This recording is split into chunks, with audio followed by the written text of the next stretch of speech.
আলেকা বোনগণ, দেশে বিদেশে যারা আমাদের সাথে পবিত্র ঈদুল ফিতরের কিয়ামুল লাইল করছেন,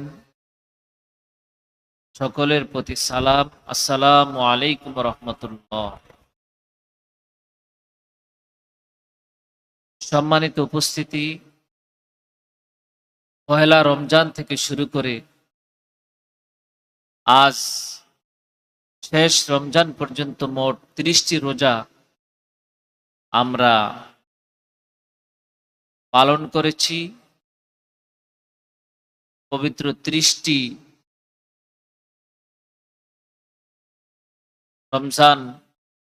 রমজানুল মোবারকের রোজা পালন করে আজ আমরা কিয়ামুল লাইল করার জন্য এখানে উপস্থিত হয়েছি। আমরা কিয়ামুল লাইলের পরে যথাসময়ে আমরা 6টা 30 মিনিটে মূল খানকায় নূরপুর দরবার শরীফে ঈদের জামাত অনুষ্ঠিত হবে ইনশাল্লাহ। এবং আমাদের শাখা খানকা সারা বাংলাদেশের বিভিন্ন জায়গায়, এমনকি পৃথিবীর বিভিন্ন জায়গায় স্থানীয় সময় অনুযায়ী ঈদের জামাত অনুষ্ঠিত হবে।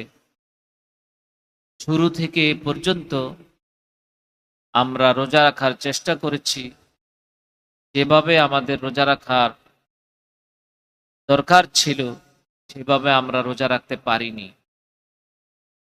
যেভাবে আমরা ইবাদত করার দরকার ছিল সেভাবে আমরা ইবাদত করতে পারিনি। আল্লাহ তাআলা আমাদের সকলকে রমজানের থাকতে যে সমস্ত ভুল ত্রুটি ক্ষমা করে আজান কেবলার পবিত্র কদম পাকের উসিলায় আমাদের সকলের ইবাদতগুলো কবুল করুন, সবাই বলে আমিন। সম্মানিত উপস্থিতি, আমরা এই পবিত্র কিয়ামুল লাইলের রাত্রে, ঈদুল ফিতরের রাত্রে আমরা পবিত্র নুরুন্নিসা ফাউন্ডেশনের পক্ষ থেকে ঈদ সামগ্রী বিতরণের জন্য আমাদের বড় ভাইজানের নেতৃত্বে আমরা ঢাকায় বিভিন্ন স্পটে, বিভিন্ন অবস্থানে আমাদের ভলান্টিয়ার ভাইদেরকে নিয়ে আমরা উপস্থিত হয়ে গিয়েছি। ইনশাআল্লাহ গরিব, দুঃখী, অনাথ বিভিন্ন পর্যায়ের রোজাদার ভাইজানদের মধ্যে, ভাইদের মধ্যে, গরিব দুঃখীদের মধ্যে আমরা ঈদের সামগ্রী বিতরণ করব ইনশাআল্লাহ। এই একটা খুশির ব্যাপার। আমরা সকলেই অবগত আছি, রমজানের মাঝখানে কয়েকবার আমাদের সাহারি অনুষ্ঠান ভাইজানের নেতৃত্বে পরিচালিত হয়েছে এবং ইফতারি অনুষ্ঠান আমরা পরিচালনা করার সুযোগ পেয়েছি আমাদের ভাইজানের নেতৃত্বে। তো নুরুন্নিসা ফাউন্ডেশনের পক্ষ থেকে আমাদের সেই কার্যক্রম অতীতে আমরা করেছি, করতেছি এবং ভবিষ্যতে আমরা নুরুন্নিসা ফাউন্ডেশনের এই কার্যক্রম আমরা গরিব দুঃখীদের মাঝে আমরা পরিচালনা করব ইনশাআল্লাহ। সবাই বলি আলহামদুলিল্লাহ। আর একটি খুশির ব্যাপার, শুভ সংবাদ, আমরা শুরু থেকে বাজান কেবলার কদমে, বাজান কেবলা আমাদেরকে বিভিন্নভাবে আমাদের আমলের জন্য, আমাদের আখলাকের জন্য, আমাদের আখেরাতের মঙ্গলের জন্য বিভিন্ন প্রকার কিতাব আমাদেরকে বাজান উপহার দিয়ে থাকেন, ঠিক কিনা? সেই কিতাব আমরা পাঠ করে আমাদের আখলাক আমরা গঠন করতে পারছি। আমরা দুনিয়া এবং আখেরাতের পাথেও আমাদের জন্য সংগৃহীত হচ্ছে। তো বাজান কেবলার অসংখ্য কিতাব আমরা অধ্যয়ন করেছি তো আজ একটি নতুন কিতাব বাজান কেবলা আমাদেরকে উপহার দিয়েছেন।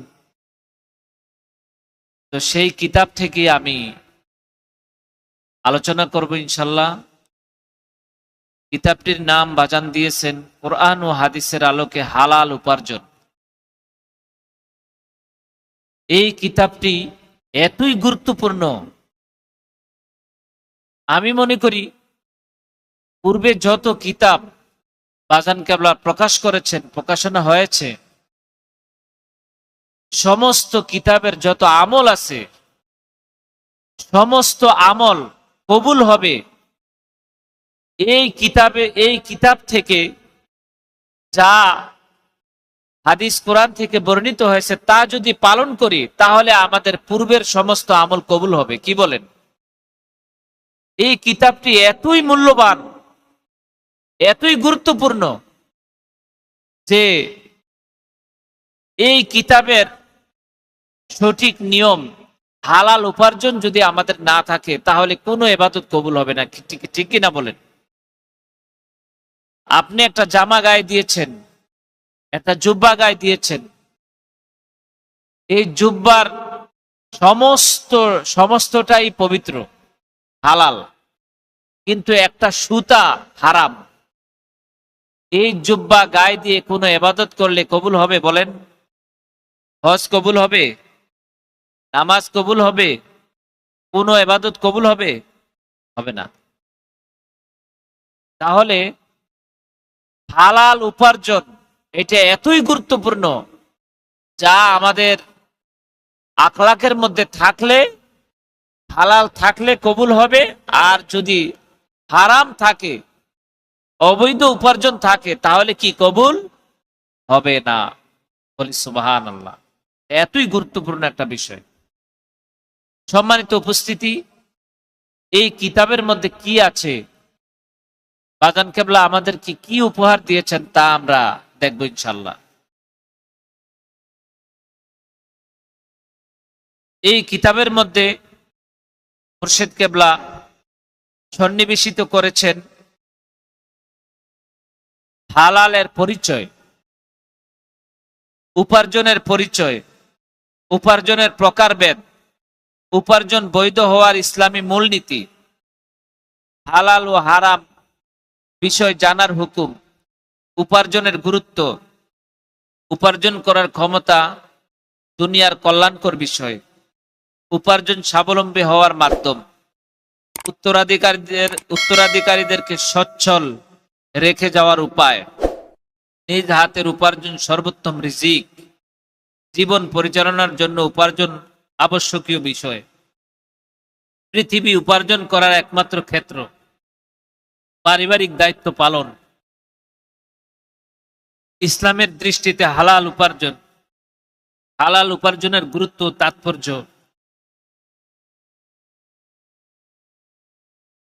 হালাল উপার্জন একটি অলঙ্ঘনীয় বিষয়। 2, ইবাদত ও দোয়া কবুলের পূর্বশর্ত হচ্ছে হালাল উপার্জন। 3, হালাল উপার্জনের বরকত লাভ হয়। 4, হালাল উপার্জন জান্নাত লাভের একমাত্র উপায়। 5, অবৈধ উপায়ে সম্পদ উপার্জনকারীদের জন্য জাহান্নাম অবধারিত। হালাল উপার্জন অন্যতম শ্রেষ্ঠ অর্জন। হালাল উপার্জন করা আল্লাহর পথে বের হওয়ার শামিল। হালাল উপার্জন করা আল্লাহর পথে বের হওয়ার শামিল। হালাল উপার্জন আখিরাত বিমুখতা নয়। হালাল উপার্জনের মূলনীতি: ক, উপার্জয় বস্তুটি হালাল হওয়া। খ, উপার্জয় বস্তুটি পবিত্র তাইয়িব হওয়া। গ, উপার্জনের ক্ষেত্রে মাধ্যমটিও বৈধ হওয়া। উপার্জনে কম বা বেশি হওয়াকে পরীক্ষা হিসেবে মনে করা। উপার্জন আল্লাহর বিধান পালনে প্রতিবন্ধক হতে পারবে না। কেবল সম্পদ অর্জনই আল্লাহর নৈকট্য লাভের উপায় নয়। হালাল উপার্জনের ক্ষেত্র বা আবশ্যক: সততা। ক, সততা। খ, আমানতদারিতা। গ, ওয়াদা পালন। ঘ, আন্তরিকতা। তারপর উ, স্বচ্ছতা। চ, শৃঙ্খলা। ইলম অর্জন করা, অর্থ সম্পদ লাভের পন্থা। এক, পরিশ্রম। তারপরে একের ক, ব্যবসা বাণিজ্য।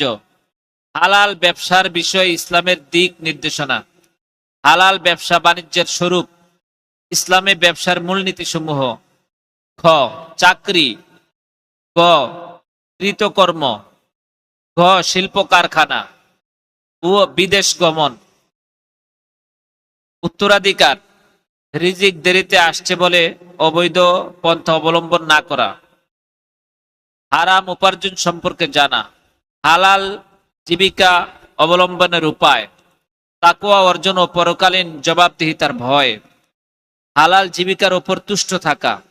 আল্লাহ তাআলা প্রদত্ত বন্টনের প্রতি সন্তুষ্ট থাকা। আল্লাহর উপর ভরসা করা ও হালাল জীবিকার উপর অটল থাকা। হালাল উপার্জনের ক্ষেত্রে বর্জনীয় মিথ্যাচার ও প্রতারণা, লোভ লালসা, জুলুম করা, অপচয় ও অপব্যয় করা, খেয়ানত করা, সুদের সম্পৃক্ততা থাকা, ঘুষের সম্পৃক্ততা, মদ এবং নেশা জাতীয় দ্রব্য সম্পৃক্ততা, ডাকাতের সম্পদ গোপন রাখা, ইয়াতিমের সম্পদ বক্ষণ করা, চুরি ডাকাতির মাধ্যমে জীবিকা অর্জন। সম্মানিত উপস্থিতি, ঠকবাজি ও জুয়াচুরি এইসব বিষয়ে বাজান কেবলার এই কিতাবের মধ্যে আলোচিত হয়েছে। জুয়া ও বাজি ধরা হালাল জীবিকা উপার্জনের শ্রেষ্ঠতম ব্যক্তিদের প্রচেষ্টা। এর মধ্যে হালাল জীবিকা উপার্জনের শ্রেষ্ঠতম ব্যক্তিদের প্রচেষ্টা অর্থাৎ আদম আলাইহিস সালাম থেকে শুরু করে এই পর্যন্ত যত নবী রাসূল, সাহাবা, আউলিয়া কেরাম, আম্বিয়া আলাইহিস সালাতু ওয়াস সালাম, মুমিন মুসলমান যারা পৃথিবীতে বিখ্যাত হয়ে আছেন, সেই বিখ্যাত ব্যক্তিরা কিভাবে তাদের রিজিক অন্বেষণ করেছেন এই ব্যাপারে আলোচনা। নবী রাসূলগণ কিভাবে জীবিকা অর্জন করেছেন। হযরত আদম আলাইহিস সালাম, হযরত দাউদ আলাইহিস সালাম, হযরত ইদ্রিস আলাইহিস সালাম, হযরত নূহ আলাইহিস সালাম, হযরত ইউসুফ আলাইহিস সালাম, হযরত মুসা আলাইহিস সালাম, হযরত মুহাম্মদ সাল্লাল্লাহু আলাইহি ওয়াসাল্লাম কিভাবে জীবিকা অর্জন করেছেন এই সম্পর্কে আলোচনা। সম্মানিত উপস্থিতি, তারপরে খোলাফায়ে রাশিদিনের কিভাবে ওনারা হালাল উপার্জন করেছেন। হযরত আবু বকর সিদ্দিক রাদিয়াল্লাহু তাআলা আনহু, হযরত ওমর ফারুক রাদিয়াল্লাহু তাআলা আনহু, হযরত ওসমান রাদিয়াল্লাহু তাআলা আনহু, হযরত আলী রাদিয়াল্লাহু তাআলা আনহু, খোলাফায়ে রাশিদুন ও সাহাবায়ে কিরাম রিদওয়ানুল্লাহি তাআলা আলাইহিম আজমাইন ছিলেন হালাল উপার্জন অন্বেষণে অনন্য দৃষ্টান্ত। অন্যান্য সাহাবায়ে কিরাম হালাল উপার্জনের গুরুত্ব সম্পর্কে উলামায়ে কিরামের বক্তব্য।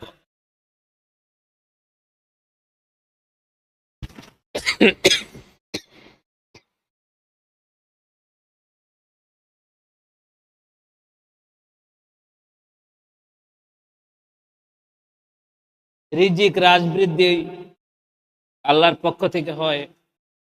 রিজিক কমে যাওয়ার কারণ, রিজিক বৃদ্ধির উপায় তওবা, ইস্তেগফার, অভাব ও মুসিবতে ধৈর্য ধারণ করা, অল্পে তুষ্ট থাকা, সচ্ছলতা পরীক্ষার বস্তু, আসবাব উপায় গ্রহণ করা, তাকওয়া অবলম্বন করা, দোয়া করা, তাকদীরে সন্তুষ্ট থাকার কিছু পদ্ধতি, ভিক্ষাবৃত্তি নিন্দনীয় পেশা, হালাল উপার্জনের প্রকারভেদ, বস্তুগত হারাম, পদ্ধতিগত হারাম, হারাম উপার্জনের ক্ষতিকর দিক সমূহ, বরকত শূন্য হয়ে যাওয়া, আল্লাহর নির্দেশ অবজ্ঞা করার শামিল, অভিশপ্ত হওয়ার কারণ। এখানে মূল হেডলাইন কি? হারাম উপার্জনে ক্ষতিকর দিক সমূহ, মানে হারাম উপার্জন করলে কি কি ক্ষতি হতে পারে এই সম্পর্কে আলোচনা।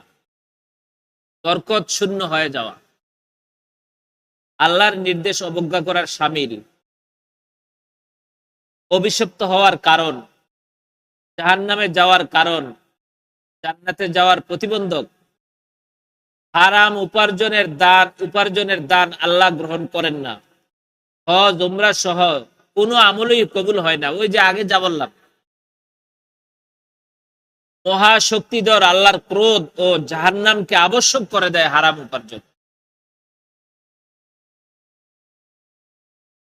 হারাম খাদ্য গ্রহণকারীর দোয়া কবুল হয় না। হারাম সম্পদ ফেরত দেওয়ার গুরুত্ব, হালাল খাদ্য গ্রহণের গুরুত্ব, হারাম উপার্জন থেকে তওবা, হারাম উপার্জন করার জন্য অনুতপ্ত হওয়া, হারাম উপার্জন না করার দৃঢ় সিদ্ধান্ত গ্রহণ করা, হালাল উপার্জন ও হারাম উপার্জনকে পৃথক করা, অর্জিত হারাম উপার্জন সওয়াবের আশা না করে শুধু দায় মুক্তির জন্য জনকল্যাণমূলক কাজে ব্যয় করা, কারো হক নষ্ট হলে বা খেয়ে ফেললে তা দ্রুত ফেরত দেওয়া, মাফ চেয়ে নেওয়া, বেশি বেশি সৎকা করা বা ভালো কাজ করা, আল্লাহর নিকট বেশি বেশি ক্ষমা প্রার্থনা করা, হারাম দ্রব্যের ব্যবসাও হারাম।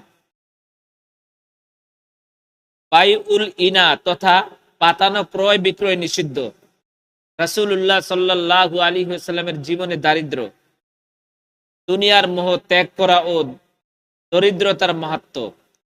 দরিদ্রতা আল্লাহ তাআলার পরীক্ষা। পরকালে দরিদ্রের যে বিশেষ পুরস্কার দেওয়া হবে। দারিদ্র মুক্তির আমালিয়াত, ঋণ মুক্তির আমালিয়াত, সালাতুল হাজত, হাদিসে 40 বা 40 হাদিস। বলি আলহামদুলিল্লাহ। সূচিপত্র এতক্ষণ পড়ল। এই কিতাবের মধ্যে বাজান কেবলা যা সন্নিবেশিত করেছেন তা যদি আমরা পালন করি আমাদের সব দোয়া কবুল হবে। কি বলি? বলি আলহামদুলিল্লাহ। বিসমিল্লাহির রহমানির রহিম। আলহামদুলিল্লাহি রাব্বিল আলামিন, আসসালাতু ওয়াসসালামু আলা সাইয়্যিদিল মুরসালিন ওয়া আলা আলিহি ওয়া সাহবিহি আজমাইন। আল্লাহুম্মা সাল্লি আলা সাইয়্যিদিনা মুহাম্মাদ ওয়া আনজিলহুল মাকআদাল মুকাররাবা ইনদাকা ইয়াউমাল কিয়ামা। ভূমিকা। সমস্ত প্রশংসা আল্লাহ তাআলার জন্য। আমরা তারই প্রশংসা করি, তার কাছেই সাহায্য চাই আর তার কাছেই ক্ষমা চাই।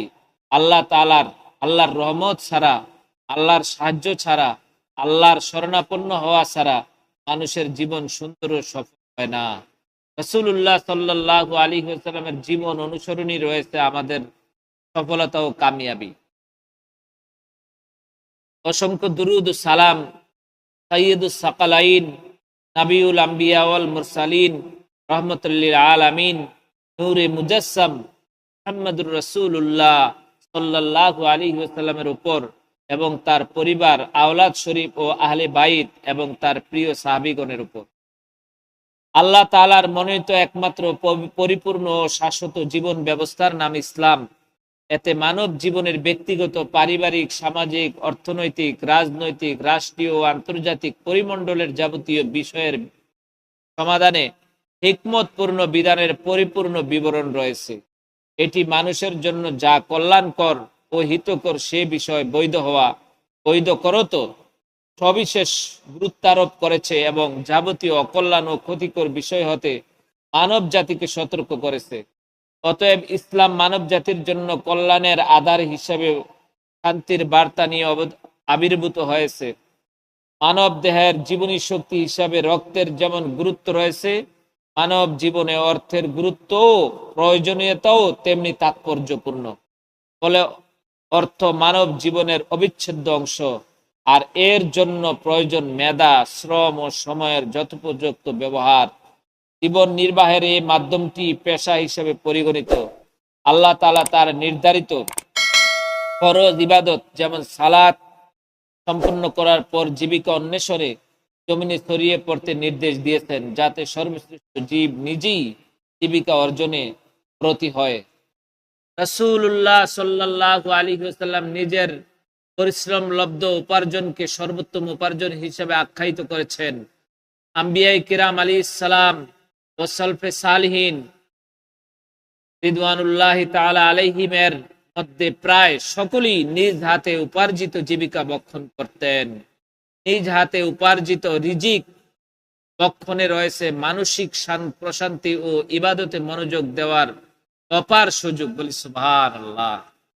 সম্মানিত উপস্থিতি, তবে উপার্জনের পন্থা নিশ্চয়ই শরীয়ত নির্ধারিত বৈধ উপায় হতে হবে। এমন উপার্জনকে ইসলাম অবৈধ ঘোষণা করেছে যাতে মিথ্যা, প্রতারণা, ধোঁকাবাজি, জনসাধারণের অকল্যাণ, সর্বোপরি জুলুম রয়েছে। কেউ কেউ ইসলামের নিষেধাজ্ঞা অমান্য করে অবৈধ পন্থায় ব্যবসা বাণিজ্য করে হারাম সম্পদের পাহাড় গড়ে তোলে। মানুষকে ঠকিয়ে তারা আত্মতৃপ্তির ঢেকুর তোলে। তারা এ কথা বেমালুম ভুলে যায় যে দুনিয়ার জীবনে অবৈধ পন্থায় উপার্জন করে সাময়িক সুখ স্বাচ্ছন্দ্য লাভ করলেও পরকালীন জীবনে রয়েছে এর জন্য কঠিন জবাবদিহিতা। বঞ্চিত ক্রেতা সাধারণের জন্য রয়েছে আল্লাহ তাআলার সুবিচার। এ সকল দিকের প্রতি খেয়াল রেখে ইসলাম হালাল উপার্জনের অপরিসীম গুরুত্ব প্রদান করেছে। কিতাবখানা নির্মূল করার চেষ্টা করা হয়েছে, তবু ভুল ত্রুটি থেকে যাওয়া অসম্ভব নয়। তাই শরীর পাঠক ত্রুটি সম্পর্কে অবহিত করলে কৃতজ্ঞ থাকবো এবং সংশোধনের চেষ্টা করা হবে ইনশাআল্লাহ। মাওলানা মোহাম্মদ হুমায়ুন কবির বাজান কেবলা এই ভূমিকা আমাদের পাঠ দিয়েছেন। আমরা ভূমিকা পড়লাম, পরে আমরা কিতাবের ভিতরে কি আছে, কি সম্পর্কে আলোচনা করেছে, মোটামুটি আমরা একটা ধারণা পেয়ে গেছি। কি বলেন সম্মানিত উপস্থিতি? হালালের পরিচয়। শাব্দিক হালাল শব্দটির মূল হলো ইল্লুন। মূল অর্থ হলো খুলে দেওয়া, উন্মুক্ত করা। আবিধানিক হালালের আবিধানিক অর্থ হলো আল মুবাহু বা বৈধ। ইদ্দুল হারাম তথা বৈধ বা হারামের বিপরীত। পারিভাষিক অর্থে পরিভাষায় হালাল হলো আল হালাল হুয়াল মুবাহুল্লাযী ইন হাল্লাত আনহু উকাদুল হাজরি ওয়া আযিনা শারিউ ফি ফি'লিহি। হালাল ওই বৈধ জিনিস যা নিষেধাজ্ঞার বন্ধন থেকে মুক্ত এবং শরীয়ত প্রবর্তক যে কর্মের প্রতি অনুমোদন দেয়। কোন কিতাবে আসছে? মোহাম্মদ আব্দুল্লাহ ইত্তিকাউল হারাম ওয়াশ শুবুহাতু ফি তলাবির রিজিক, এই কিতাবের মধ্যে আসছে। হাদিসের ভাষায় আল হালালু মা আহাল্লাল্লাহু ফি কিতাবিহি ওয়াল হারামু মা হাররামাল্লাহু ফি কিতাবিহি ওয়া মা সাকাতা আনহু ফাহুয়া মিম্মা আকা আনহু। আল্লাহ তার কিতাবে যেসব জিনিস হালাল করেছেন তা হালাল, এবং আল্লাহ তাআলা তার কিতাবে যেসব জিনিস হারাম করেছেন তা হারাম। সহজ না? আল্লাহ তাআলা তার কিতাবে যা হালাল করেছেন তা কি? হালাল। আর যা হারাম করেছেন তা কি? সহজ কিনা? মুখস্থ হয়ে গেছে, তাই না? অর্থাৎ কালামুল্লাহ শরীফে, পবিত্র কোরআন শরীফে, হাদিস শরীফে যা হালাল তা হালাল, যা হারাম তা হারাম। ঠিক আছে? উপার্জনের পরিচয়। আর যেসব জিনিস সম্পর্কে তিনি নীরবতা থেকেছেন তা তিনি ক্ষমা করেছেন। উপার্জনের পরিচয়। উপার্জন শব্দটির সমার্থক শব্দসমূহ হচ্ছে আয়, রোজগার, কামাই, লাভ, প্রাপ্তি, সংগ্রহ, অর্জন ইত্যাদি।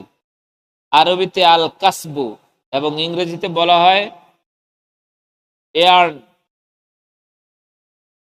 আর্ন, ইনকাম না।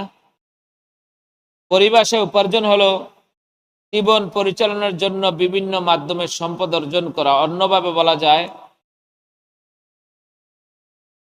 Income is the